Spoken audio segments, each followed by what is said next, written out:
Résumé. Les lésions élémentaires. Ce sont les premiers signes qu'une maladie de peau laisse apparaître. Elles sont le langage de la dermatologie, et les maîtriser permet d'identifier rapidement une dermatose. Certaines sont primitives, présentes dès le début. D'autres sont secondaires, liées à l'évolution ou au grattage. On commence par les macules, des taches plates, sans relief. La macule érythémateuse est rouge et s'efface à la pression. Quand toute la peau devient rouge et squameuse, on parle d'érythrodermie.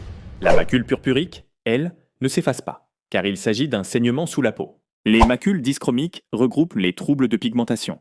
Achromie comme le vitiligo ou l'albinisme, hyperpigmentation comme le chloasma ou la maladie d'Addison, hypopigmentation intermédiaire. Enfin, la macule peut être artificielle, comme un tatouage ou un dépôt de pigment accidentel. Viennent ensuite les lésions en relief. La papule, petite surélévation solide de moins d'1 centimètre, apparaît dans l'urticaire, l'acné ou le lichen plan. Le nodule, plus profond, mesure entre 1 et 5 cm. Les nodosités, elles, dépassent 5 cm. La gomme évolue en 4 temps: crudité, ramollissement, fistulisation et cicatrisation.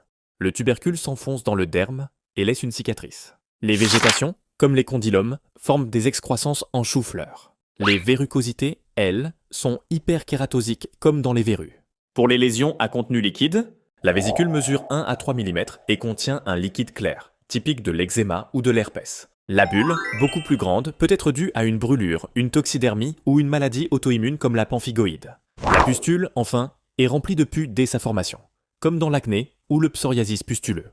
Les lésions secondaires regroupent l'érosion superficielle, qui guérit sans cicatrice. L'ulcération, plus profonde, qui cicatrise en laissant une marque. L'ulcère, chronique, qui ne guérit pas spontanément. La nécrose et la gangrène, où le tissu devient noir et non viable. Les squames correspondent à l'élimination de lamelles de peau, fines, en lambeaux, en écailles ou épaisses comme dans le psoriasis. Les croûtes proviennent de liquides séchés. La peau peut s'épaissir, c'est l'hyperkératose ou la lichénification.